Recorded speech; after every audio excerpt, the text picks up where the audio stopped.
Well, hello there. Depends on when, where, how you're watching this. Good morning, good day, good evening. This is Nougan, your friendly, mumbling average gamer.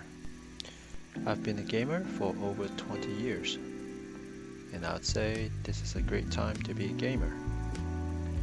Not only am I talking about the amazing advancement in computer graphics and other gaming tech, I'm also talking about the amount of legally free games which you can play without loot boxes or microtransactions. Totally free. In some cases, the developer or publisher give away their older games to promote their upcoming new sequels or expansions. In other cases, they give away brand new games for a limited time, probably as a word of mouth marketing campaign. Meanwhile, some indie developers actually give away or open source their creation, and they're so good that communities would form around them to create strategy guides, wiki sites, and even mods and expansions for these games. I've tried quite a few of these totally free games, and I'd like to share my experience with you. The game I'm going to share with you today is Pathway. It's made by a small German indie developer called Robotality. Released on Steam back in April 2019, and it was free on the Epic Game Store back in June 2020. Pathway is a turn-based tactical strategy game with some RPG and roguelite elements. Combine it with its nostalgic 16-bit pixel arts graphics with some 1930s desert aesthetics. Think of it as Indiana Jones meet the original XCOM. So how does it play? Is it worth the low price of free, at least when I got my copy, or 16 US dollars now? Let's find out together.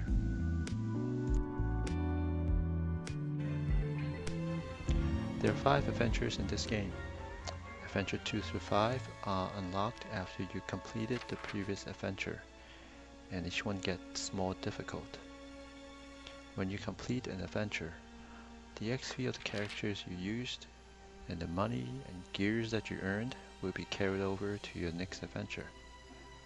I've actually completed the first adventure once, and I'm going to do it again to play with some of the fancy equipment that I earned and try out some of the new characters which I unlocked. When you start a new adventure, you can customize the combat size to tweak the amount of enemies appearing in combat. More will make the combat longer and tougher. You can also adjust the resource supply to tweak your starting resource amount. Increased resources will yield a more casual experience, lowering will make it more challenging. You can also dial up the difficulty, which will tweak how strong your enemies are. This will also increase the level of loot you can find. Since I'll be using some of the more powerful weapons and equipment that I gained from my first adventure, I will dial up the difficulty to make the game a little bit more challenging, or at least, not making it too easy.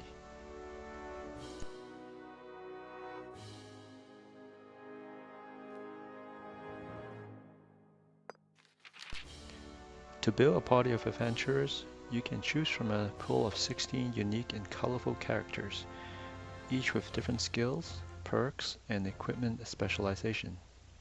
But only 6 of them are available when you first start the game. The remaining 10 you have to unlock by fulfilling different conditions.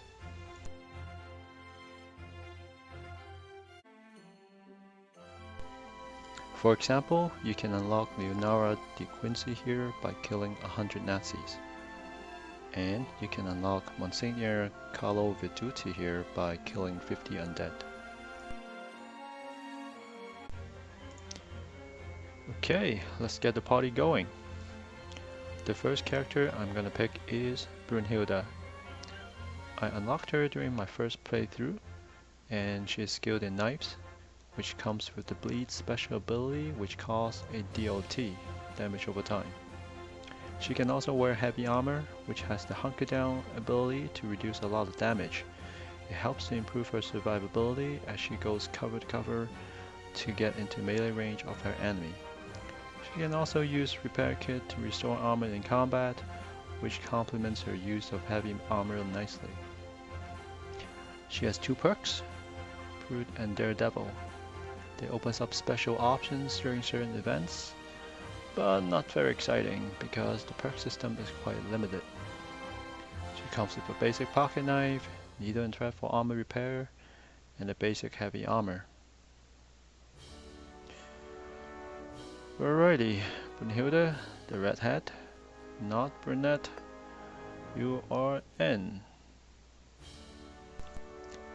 The second character I'm gonna pick is Baron von B. I did not use him in my first adventure, so he's still level 1. He's skilled in sniper rifles, which has the ambush special ability, aka Overwatch, for those XCOM players out there. He can also use knives when someone gets too close. He can wear light armor, which has the sprint ability to allow him to cover a larger distance when he moves. He has 2 perks, Trickster and Greedy, where Greedy allows the party to find more money. Good stuff. He comes with a basic sniper rifle, a pocket knife, and a basic light armor. Well, Fake Baron, I choose you.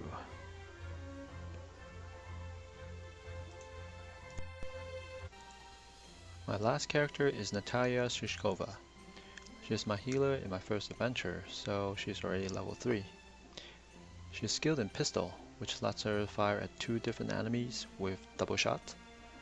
She can also use disintegrators, which turns into a death ray which damages everything in a straight line with the meltdown skill.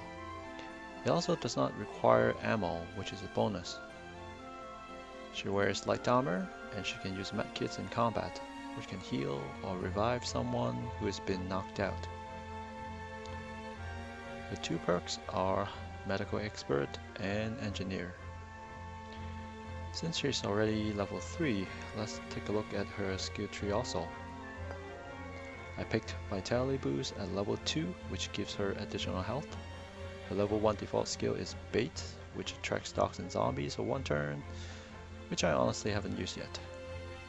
At level 3, I picked Medkit Strength to increase her medkit heal by 8 points, makes her an even better healer. She comes with a basic service pistol, a level 1 medkit, and a basic light armor with 10 points of armor. Dr. Shush, you be my medic again. Before we start, we can manage our loadouts with any items we collected from previous adventures. For Brunhilde, I gave her a rare knife and a level 2 repair kit. But for Dr. Shush, I did not give her the blue disintegrator because I like the double shot ability with the pistols. For Fake Baron, I got him a fancy level 2 legendary sniper rifle and a rare knife too. Meanwhile, his old standard pocket knife is kinda useless, so I sent it to Valuables, which basically marked it as vendor trash, so I can sell them easily next time when I visit the vendor. You can see his expected sell value is now displayed on screen next to the bag. I'm gonna send the rest of the obsolete items to the bag too. You can see the total expected sell values is also updated. By doing so, I also free up precious little storage space I have, which is important because if my cheap storage is full, I can't pick up new items during my adventure.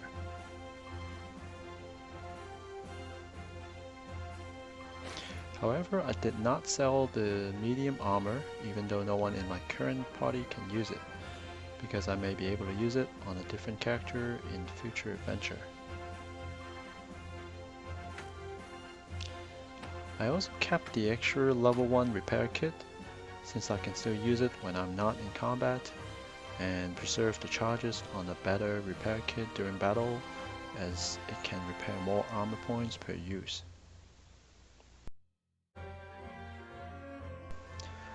Alright, let's depart and get on with some real adventuring.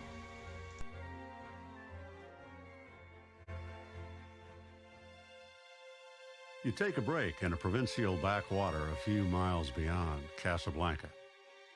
This is the last outpost of civilization. Beyond this point is nothing but merciless desert. Morton is out there, somewhere.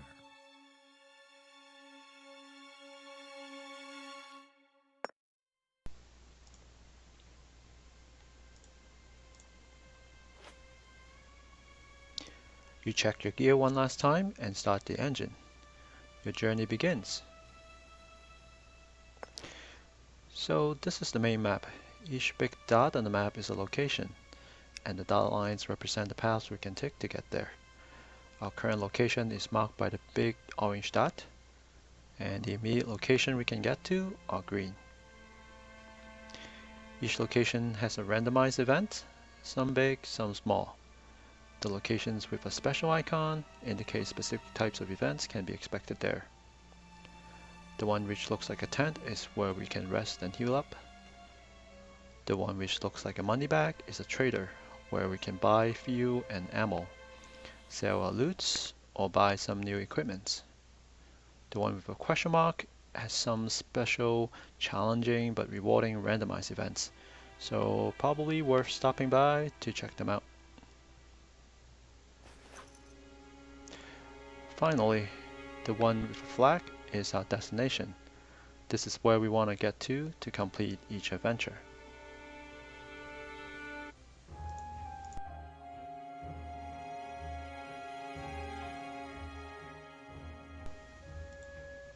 I think I'm gonna take a scenic route north to check out this point of interest first. It takes one fuel to travel between two adjacent locations, and I have 15 fuel now, so I can get there with plenty of fuel to spare.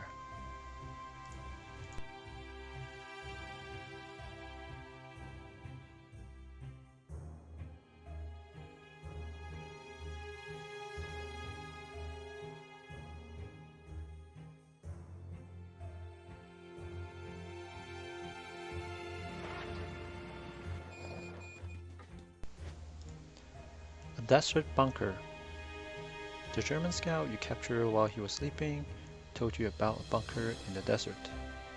He also mentioned an American spy being held in one of the bunker cells. It can only be your friend Morton.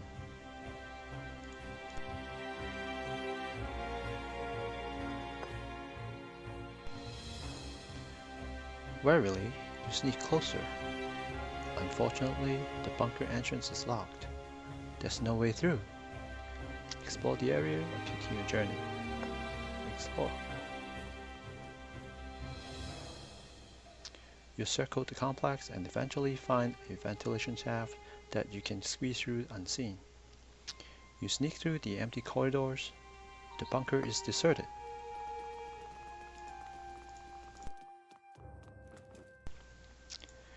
To your great disappointment, both bunker cells are empty. Hoping for further intelligence, you search the staff room. You're in luck. Interrogation protocol, Morton Lambert. Pursuant to our interrogation, we're now able to determine the precise positions of the biblical Mount Ararat beyond any doubt.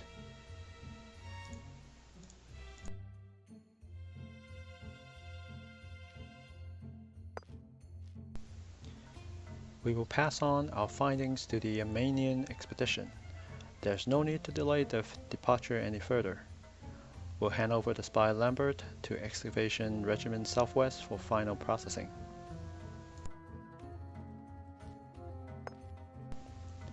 You quickly search the map table. There it is. Excavation Regiment Southwest is operating out of a fortified base to the west of your position. That's where you will find Morton.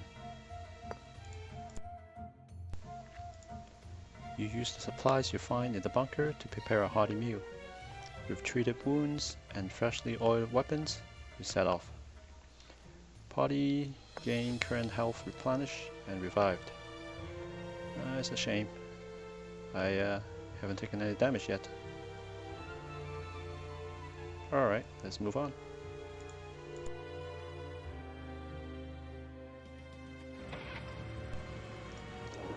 Somewhere in the desert, you come across an abandoned German camp.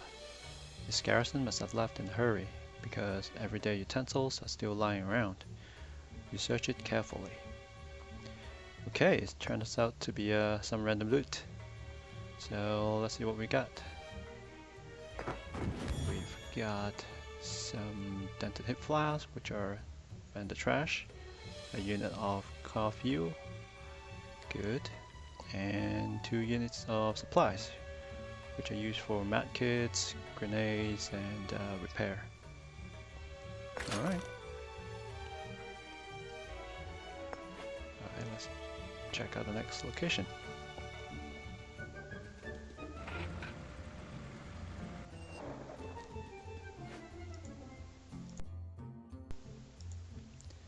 The dilapidated mud huts seem abandoned at first. Then you see the rifles pointing out of the windows. The men's faces relax when they realize you're not German soldiers. An elderly Berber approaches with a conciliatory gesture. When the fighters learn of your search, they whisper excitedly. Their leader turns to you.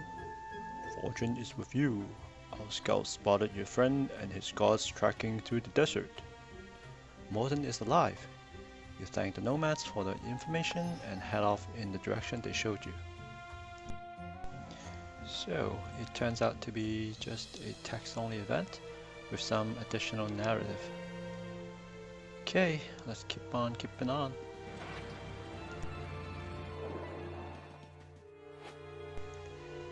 An old altar appears over the next dune.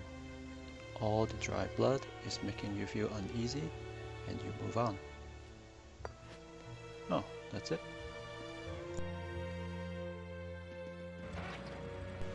Oh, battle's coming up. You hear a shout, and a unit of soldiers jump up from the shadows of the ruins. You dive for cover. Moments later, the bullets begin to fly. Since we just bumped into our enemies, this kicks off a combat scenario called 2 mode. After we place our characters on the battle map, our enemy's gonna move first. The green area is where we can place our characters, and this bar at the bottom gives us more information on our enemies. We have 5 enemies. Remember, I dialed up the difficulty a notch when I started this adventure? That's why they are all ranked 2. But they still look doable. Although keep in mind, when we traverse the main map and fight through multiple battles, our characters do not automatically heal themselves between battles. We have to use medkits to manually heal them, or make a stop at one of the rest locations. The blue shield icon indicates low cover and the direction in which we recover from. Low covers reduce enemies' chance to hit us by 75%, but one can still jump over it. If you see a blue shield with an X, that's a high cover. It behaves the same way as a low cover, except it cannot be jumped over.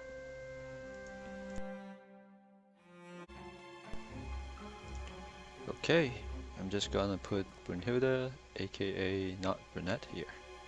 This way she's in range of her first enemy for her knife attack.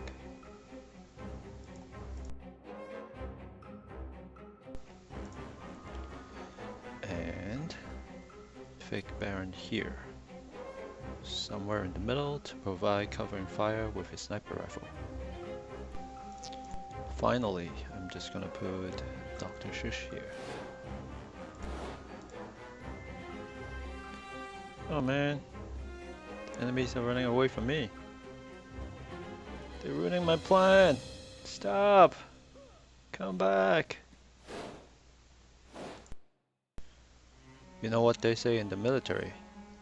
No plan survives first contact with the enemy. I need a new plan.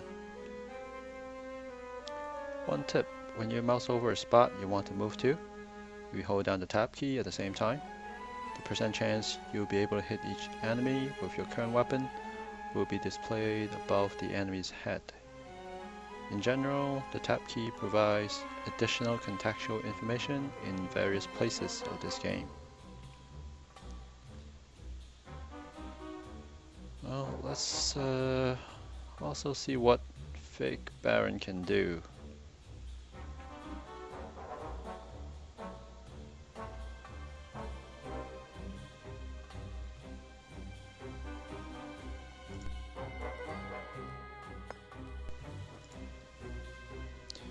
He only has 65% chance to hit the sniper and do 31 to 35 damage, so he won't be able to one-shot him.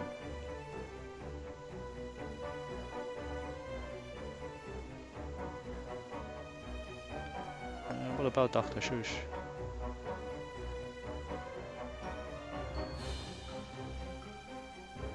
She only has 45% chance to hit these guys with regular shot and double shot.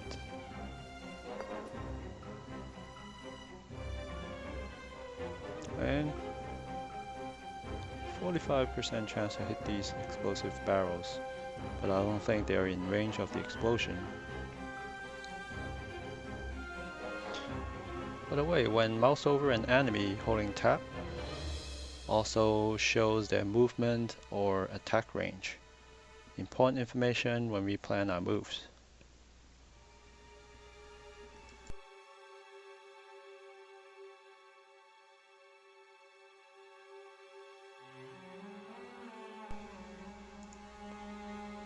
So Fake Baron can also do Crippling Shot, which reduces a target's movement range by 75% for 2 turns, and it requires 2 bravery, a resource for special skills. Okay, I'm just gonna shoot this guy with a normal shot. 33 damage, mid-range row.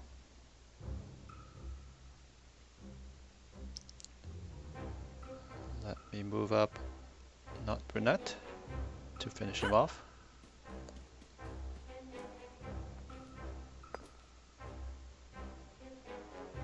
Yay! 49 damage. What an overkill.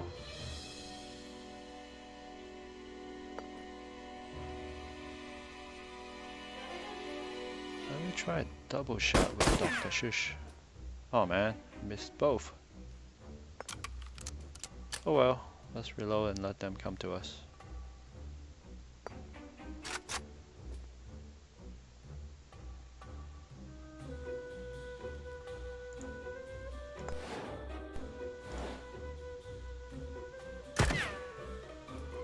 Nice dodge. Ouch. Ouch.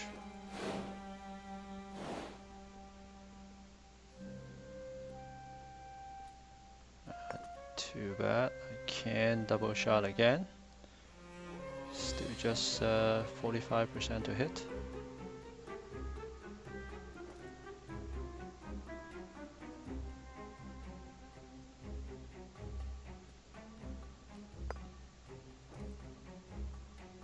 Only 65% to hit.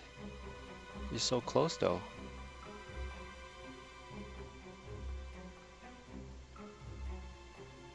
And all these other guys, also 65% chance to hit. When they're much further away and behind multiple covers, that doesn't make sense.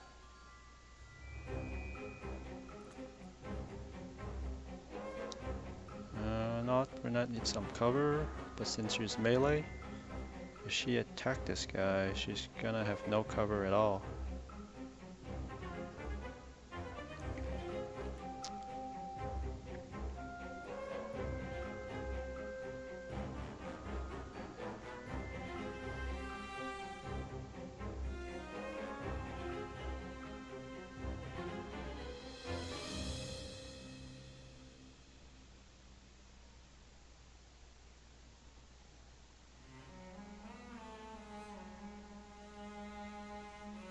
Alright. Okay, so let's have Dr. Shush kick off with a normal shot. 36. Nice. Must be a critical. Now he's just 4 hit points left. Oh yeah, I missed that earlier. We do have a level 1 enemy. Okay, let's have Fake Baron finish him off.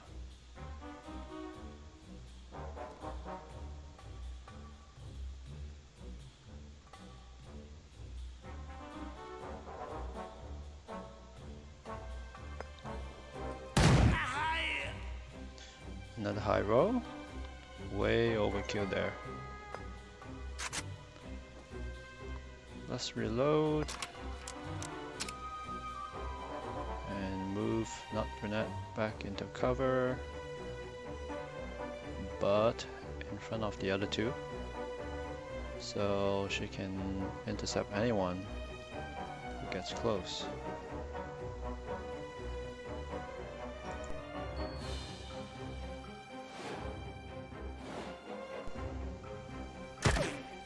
Nice dodge.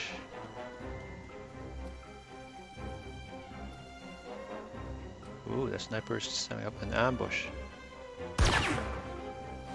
Another nice miss. Yike, all 3 of my characters are within the ambush cone. Any move or action would trigger the sniper to fire at us.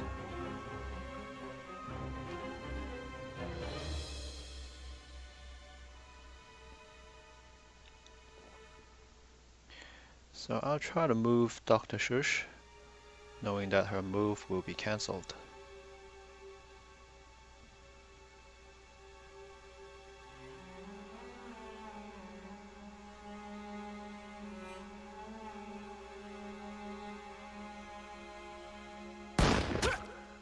Ouch.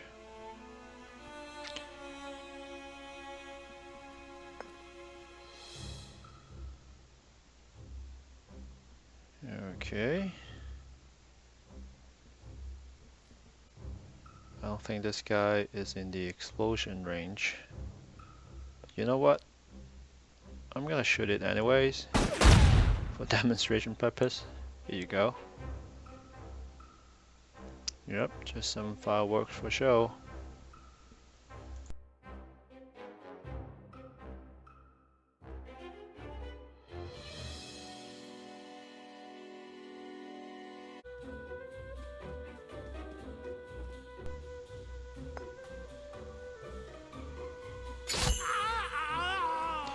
Alright, one shot. Melee is quite powerful in this game. Also got the one shot killer trophy with an XP reward. Very nice. So if I set up an ambush here, it'll cover both of these two guys. But I guess I'll try out crippling shot instead.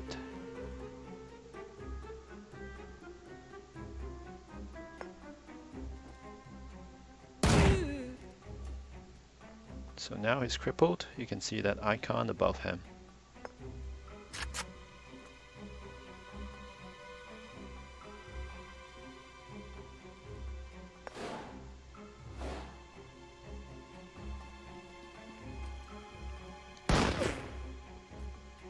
Nice miss. Ouch.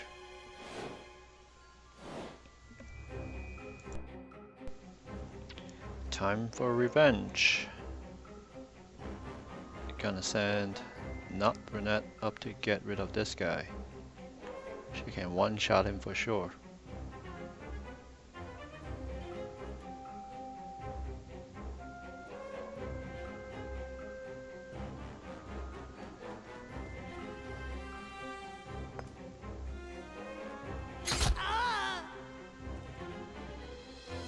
Yes! Now how to get the last guy all the way back there.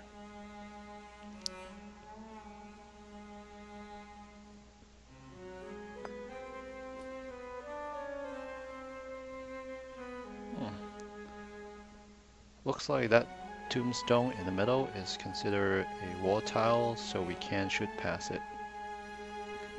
Gotta move then.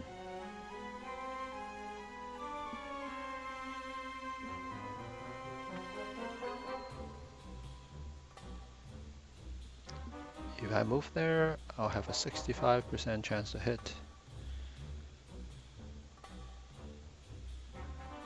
Alright,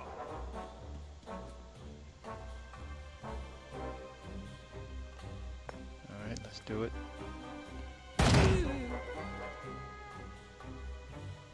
33, an average roll.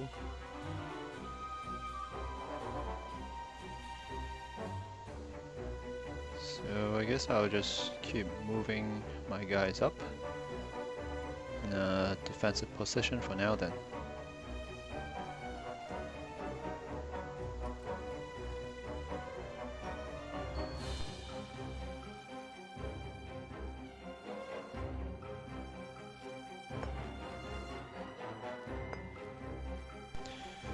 I mean, it's 3 versus 1 now. I can go YOLO, but no free healing after each battle, so I still want to be careful and reduce the amount of damage my team sustain. Let's move, not brunette up. Still under cover.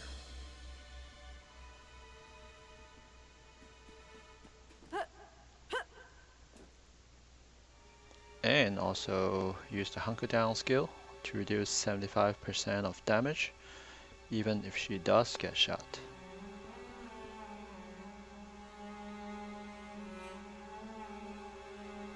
No solution for fake Baron from here. All these spots only gives him 65% chance to hit.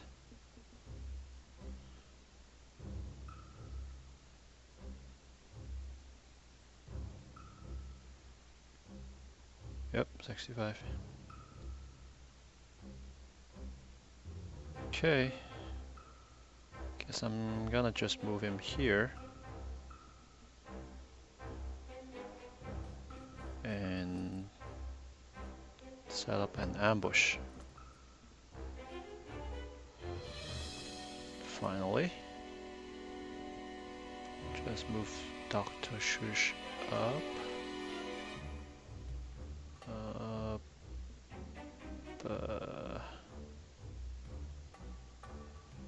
Here.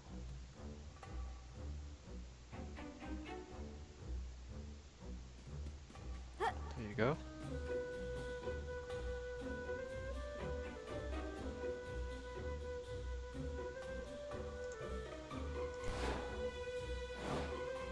Oh, he's setting up a counter ambush. Okay. But wait, actually a bad move for him. His ambush cone did not cover not brunette. Big mistake. Yep, one shot. He's dead. Victory! There's an option to reload all weapons, but I'm not gonna do that just in case I'll receive some weapon upgrades as a reward. Alright, reward time. Let's see what we got. Just another basic pistol, although it's level 3, so may still be an upgrade. 2 supplies, basically 50 bucks, and 2 car fuel. Not bad. Thanks very much.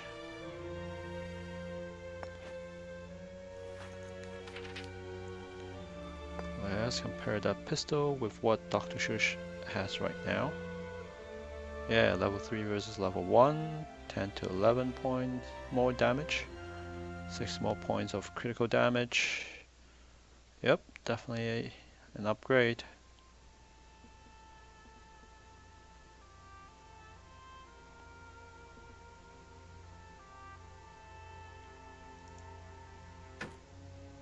Okay, new gun.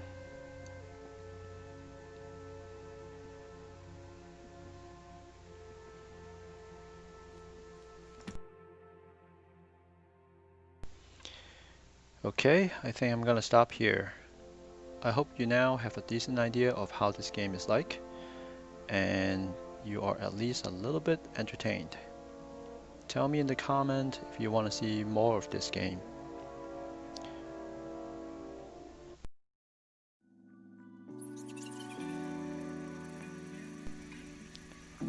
Well, chance.